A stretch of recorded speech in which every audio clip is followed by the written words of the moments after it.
अब हम पढ़ते हैं आईपीसी का चैप्टर 5। चैप्टर 5 का नाम है ऑफ अबेटमेंट, जिसको कहते हैं दुष्प्रेरण के विषय में। मतलब किसी ने यदि कोई अपराध करने के लिए किसी को दुष्प्रेरण किया, मतलब प्रेरणा दिया कि तुम ऐसा अपराध करो करके, तो ऐसा प्रेरणा देने वाला दुष्प्रेरक कहलाता है, तो अबेटर कहलाता है। तो उसको क्या अपराध सज़ा मिलना चाहिए, दंड मिलना चाहिए, उसके बारे में है सब। सेक्शन 107 कहता है अबेटमेंट ऑफ अ थिंग, किसी बात का दुष्प्रेरण, है ना। तो दुष्प्रेरण किया कब कहलाएगा? फर्स्ट ये तो है जब वो उकसाता है या इंस्टिगेट्स करता है, तब वो दुष्प्रेरण कहलाएगा। सेकंडली यदि षड्यंत्र में एक या अधिक व्यक्ति के साथ सम्मिलित होता है और कोई कार्य करता है, और जो अपराध वाला कार्य करता है या उसको जो बाउंड है करने का, उसका जो फर्ज है, उसको वो अवैध लोप करता है, ओमिशन करता है, तब। और थर्ड क्या है? किसी कार्य को करता है या मतलब अपराध वाला कार्य को करता है या फिर उसको करने का अवैध लोप करता है ना, और उसका सहायता करता है। तो ये सब चीज़ जो है इसमें शामिल होगा दुष्प्रेरण में। जैसे कि एक्सप्लेनेशन पहला देखते हैं। जो जानबूझकर विलफुल मिसरिप्रेजेंटेशन करता है, मतलब दूसरे का भेष बना के या दूसरा है करके बताने वाला काम जब करेगा, या फिर कंसीलमेंट ऑफ मटेरियल फैक्ट, तात्विक जो तथ्य है, जो महत्वपूर्ण तथ्य है, उसको काउंसिल करता है, छुपाता है। तो मतलब जिसे करने के लिए बाध्य हो, मतलब बाउंड हो, उसको छिपाता है या छिपाने के लिए उकसाता है। तो ये सब काम को जो करता है ना, तो वो भी दुष्प्रेरण के अपराध के अंतर्गत आएगा। इलस्ट्रेशन से बात एकदम क्लियर हो जाएगा। देखिए इलस्ट्रेशन है, एक लोक सेवक, ठीक है, एक लोक सेवक है, जेड को पकड़ने न्यायालय के वारंट द्वारा प्राधिकृत है। मतलब जेड मान लो कोई अपराध किया है, तो उसको न्यायालय ने वारंट जारी किया है कि जेड को पकड़ो करके ए को, ये मान लो एक पुलिस है। तो बी जानबूझकर, मतलब मान लो कहीं पूछने के लिए गया, खोजने के लिए गया, और बी उसको मिल गया मान लो। तो बी ने जानबूझकर वाई को जेड बताकर, वाई नाम का व्यक्ति था, उसी को कह दिया यही जेड है, ऐसा करके ए से पकड़वाता है। तो ए पकड़ने के लिए आया है जेड को, तो बी ने कहा कि वाई को ही बता दिया कि यही जेड है, तो जेड को पकड़ के ले गया ए है ना। तो फिर यहाँ पर बी जो है ये दोषी है, क्योंकि जानबूझकर काउंसिल किया महत्वपूर्ण तथ्य को, है ना, तो ये अपराधी है। एक्सप्लेनेशन दूसरा देखते हैं। जो व्यक्ति किसी कार्य को करने के पहले, मतलब कार्य जो हो रहा है, घटना जो भी है, उसके पहले या उसी समय, ठीक है, मतलब कोई अपराध है तो अपराध होने के पहले या अपराध हो रहा है उस समय, तो अपराध किए जाने को सुकर बनाता है, मतलब अपराध में हेल्प कर रहा है, फैसिलिटेट मतलब सुविधा दे रहा है ताकि वो अपराध हो सके आसानी से, या फिर वो, हाँ, तो उसको कहा जाएगा कि अपराध में इसने सहायता किया है, ठीक है। उसके बाद सेक्शन 108 है अबेटर मतलब होता है दुष्प्रेरक, मतलब दुष्प्रेरणा या दुष्प्रेरित करने वाला, ठीक है। तो ये देख लेते हैं इसको। तो इसका पहला जो एक्सप्लेनेशन है वो ये है कि अपराध करने का कोई व्यक्ति यदि दुष्प्रेरण करे, है ना, दुष्प्रेरणा करे अपराध करने के लिए। दूसरा, कार्य के अवैध लोप का दुष्प्रेरण करे, मतलब किसी को भड़काए, किसी आदमी जो है लोक सेवक है, उसका ये दायित्व है कि कुछ कार्य करे, तो कोई व्यक्ति यदि उसको कार्य का लोप हो जाए, ऐसा करके दुष्प्रेरित करे कि नहीं ऐसा मत करो करके, तो ऐसा कार्य करे, तो ऐसी स्थिति में यदि अपराध हो चाहे ना हो, वो दोषी कहलाएगा, दुष्प्रेरक कहलाएगा, है ना। तो एग्जाम्पल से हम देखते हैं यहाँ पर। देखिए सी जो है, सी की हत्या करने बी को ए उकसाता है ना। ए कहता है बी को कि सी का हत्या कर दो। तो यहाँ पर बी चाहे इनकार कर दिया, मान लो नहीं मैं क्यों करूँगा, हत्या करके बोल दिया ए को, तो फिर भी दोषी है ए। किस बात का? हत्या के दुष्प्रेरण का, मतलब मर्डर ऑफ अबेटिंग या अबेटिंग ऑफ मर्डर का दोषी है ए, चाहे उसने कुछ ना किया हो बी ने। दूसरा एग्जाम्पल देखते हैं। डी का हत्या करने जो है बी को ए उकसाता है। यहाँ पर भी ए बी को उकसा रहा है कि डी का हत्या कर दो। तो डी को विध करता है कौन? बी, मतलब नुकसान पहुंचाता है, यहाँ नहीं करूँगा नहीं बोलता है। डी को विध करता है, स्टेप्स करता है, मतलब घाव चोट आ जाए ऐसा हमला कर देता है। फिर क्या होता है, डी का घाव बाद में थोड़ा दिन बाद ठीक हो जाता है ना, घाव होता है ठीक हो जाता है। फिर भी क्या है, ए दोषी है हत्या हेतु उकसाने का, है ना। यहाँ उकसाने का दोषी हुआ, इंस्टिगेटिंग का दोषी है। उसमें किसका था? बेटिंग का। इसमें इंस्टिगेटिंग का दोषी है ए।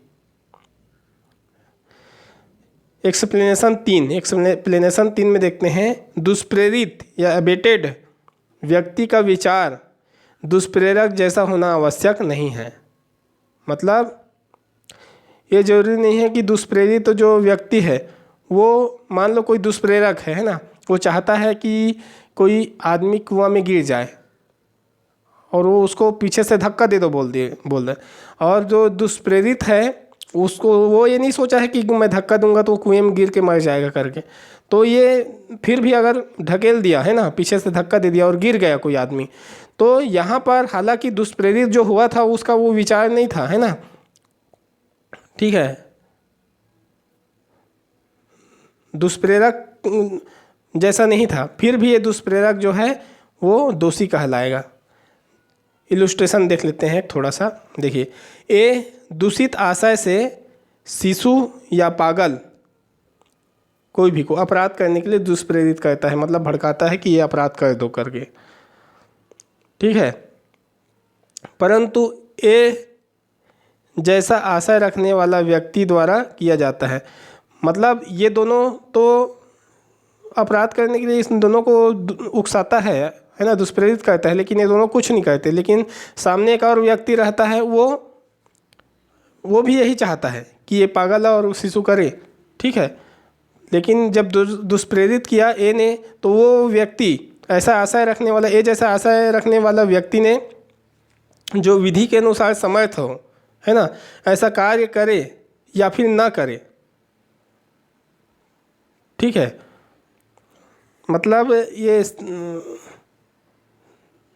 जो विधि द्वारा समर्थ हो और कार्य करे चाहे मत करे, लेकिन ए ने क्योंकि दुष्प्रेरित किया इसलिए दुष्प्रेरण का दोषी है, ठीक है। अब देखते हैं अगला बोलता है दूसरा, जेठ की हत्या करने के लिए बी को ए उकसाता है। ए बी को कहता है कि जेठ का हत्या करो, जबकि बी कैसा है, 7 वर्ष से कम का छोटा शिशु है ना, जो कि विधि द्वारा समर्थ ही नहीं है कि वो किसी का हत्या कर सके। जेठ की मृत्यु बी द्वारा ए की अनुपस्थिति में हो जाता है, ठीक है। तो फिर भी जेठ की मार डालता है बी, जब उस समय ए नहीं रहता उस समय मार डालता है, ठीक है। तब भी यहाँ पर ए दुष्प्रेरण का दोषी है, भले ही ए चला गया था तब मारा हो, लेकिन फिर भी उकसाया, इसलिए ए यहाँ पर दुष्प्रेरण का दोषी है। चलिए अगला देखते हैं, तीसरा इलस्ट्रेशन। बी को निवास गृह में आग लगाने ए उकसाता है। ए उकसाता है बी को कि तुम एक निवास गृह में जहाँ लोग रहते हैं वहाँ पर आग लगा दो, लेकिन बी कैसा यहाँ पर विकृत चित्त है, उसका दिमाग सही नहीं है, मतलब पागल है। तो बी ने अब क्या सोचेगा, कुछ नहीं सोचा, जाके आग लगा देता है। तो बी कोई अपराध नहीं किया यहाँ पर, क्योंकि वो तो विकृत चित्त है, कोई अपराध नहीं किया, लेकिन ए दुष्प्रेरण का यहाँ पर दोषी है। चलिए चौथा इलस्ट्रेशन देख लेते हैं। ए चोरी कराने के आशय से ये चाहता है कि चोरी हो, जेठ की संपत्ति चुराने, जेठ की संपत्ति को चोरी करने जो जेठ के कब्जे में है, बी को उकसाता है। बी को कहता है जाओ जेठ की संपत्ति को चुरा लो, मतलब वो ए का आशा है चोरी करना, है ना, तो उसको बताता नहीं चोरी करो करके, मतलब वो चोरी करना चाहता है लेकिन बी को लाने के लिए बोलता है। तो बी को ये सब पता नहीं चोरी कराने वाला, बी सद्भावपूर्वक लिया और उसको बी को ये भ्रम है कि जो सामान ला रहा है वो चोरी नहीं कर रहा है, वो एक ही सामान है, क्योंकि ये ने कहा था कि जाओ जेठ के यहाँ से लाओ मेरा सामान है करके, इसलिए बी यहाँ सद्भावपूर्वक कार्य कर रहा है। तो बी को तो चोरी करने के लिए उत्प्रेरित किया, है ना, बी को बताया भले नहीं लेकिन उसने अपना सामान है करके उसको चोरी करवाया। क्या उसको उत्प्रेरित किया कि वह एक की संपत्ति है करके। तो यहाँ पर फिर भी क्योंकि इसका विचार जो था वो गलत था, ऐसा गलत था, इसलिए चोरी के दुष्प्रेरण का दोषी है यहाँ पर कौन, ए। एक्सप्लेनेशन चौथा देखते हैं, अपराध का दुष्प्रेरण। अपराध का दुष्प्रेरण वही होता है जो दुष्प्रेरण का दुष्प्रेरण होता है, मतलब कोई अपराध करने के लिए दुष्प्रेरित करे या फिर कोई आदमी दुष्प्रेरित करे कि तुम जाओ उसको अपराध करने के लिए दुष्प्रेरित करो करके, तो दोनों बराबर हैं, है ना। जैसे कि इलस्ट्रेशन देखते हैं, सी को जेठ की हत्या करने, है ना, सी को जेठ की हत्या करने बी को ए उकसाता है, मतलब ए बी को उकसाता है कि जाओ तुम सी को बोलो कि सी जेठ का हत्या कर दे, इस तरीके से बोलता है। अब यहाँ पर सी अपराध करता है मतलब हत्या कर देता है, तो बी यहाँ पर हत्या का दोषी है, ठीक है, और ए भी हत्या का दोषी, ए बी दोनों हत्या का दोषी है, ठीक है। सी ने तो हत्या किया है लेकिन बी और ए दोनों हत्या का दोषी है, मतलब जो लास्ट छोर में है जिसने काम करवाया है वो दोनों के दोनों हत्या के दोषी, दोनों ने क्या किया, दुष्प्रेरित किया। एक्सप्लेनेशन पांचवा देखते हैं, षड्यंत्र द्वारा दुष्प्रेरण, कॉन्स्पिरेसी द्वारा दुष्प्रेरण। तो अपराधी से मिलकर योजना बनाना आवश्यक नहीं है, अगर वो षड्यंत्र में सम्मिलित है, योजना में सम्मिलित नहीं है, तो भी वो दुष्प्रेरण का दोषी होगा, मतलब अपराधी होगा। इलस्ट्रेशन देख लेते हैं, जेड को विष देकर हत्या करने के लिए ए एक योजना बी के साथ मिलकर बनाता है ना, ए और बी मिलकर योजना बनाता है कि जेड को हम विष दे के मारेंगे, हत्या करेंगे। तो ए प्लान के हिसाब से ए विष देगा मारने के लिए, विष का कहाँ से आएगा, ए के पास से।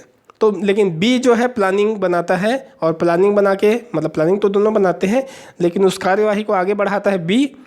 तो ए का नाम नहीं बताता, सिर्फ सी को क्या कहते हैं कि वहाँ जाना और वहाँ से एक व्यक्ति देगा उसको जहर को ले आना, ऐसा टाइप का उसका प्लान बनाता है। तो सी लाता है और बी को जहर को दे देता है, बी जेड को दे के खिला देता है, तो जेड मर जाता है, ठीक है। अब यहाँ पर सी, मतलब सी को पता था, सी को तो बताया था ना हमको मारना है, भले ए का नाम हम कुछ नहीं बताया था किसका जहर है, लेकिन सी को पूरा प्लान पता था कि जेड को मारने के लिए बी ने जहर मंगाया था और जेड को दे के मारेगा करके। तो सी योजना में शामिल नहीं था, वो तो सिर्फ जहर लाने ले जाने वाला काम किया, लेकिन फिर भी ये हत्या का दोषी है क्योंकि ये इस षड्यंत्र में शामिल था, ठीक है। कैसे मारना है उसमें शामिल नहीं था, लेकिन मारना है उसमें सहयोग किया। 108 है, सेक्शन 108 है, abetment in India of offences outside India, Bharat से बाहर के अपराधों का भारत में दुष्प्रेरण, है ना, मतलब अपराध तो भारत के बाहर होगा लेकिन दुष्प्रेरण उसके भारत के अंदर से किया जा रहा है। इलस्ट्रेशन देखते हैं, ए एक भारत में व्यक्ति है ना, भारत में है, बी को जो गोवा में विदेशी है, मतलब गोवा पहले भारत का हिस्सा नहीं था तो गोवा को विदेश मानते थे, तो बी एक विदेशी है और गोवा मतलब एक विदेश में रहता है, ठीक है। तो इस विदेश में रहते हुए वहाँ के किसी व्यक्ति को के हत्या करने के लिए बी को उकसा देता है। ए भारत से बोलता है विदेश में रहने वाले बी को कि विदेश में ही रहने वाले कोई व्यक्ति जैसे सी डी कोई भी को हत्या करो, हत्या करने के लिए उकसा दिया, ठीक है। अब तो भारत जो है गोवा भारत का हिस्सा है, तो मान लो हत्या कर दिया, ठीक है। इसका मतलब यह है कि विदेशी को विदेश में अपराध करने के लिए उकसाना, है ना, तो विदेशी जो है बी को विदेश में ही अपने ही देश में अपराध करने के लिए उकसाया, तब भी ये जो है हत्या का दुष्प्रेरण किया, ठीक है। इस प्रकार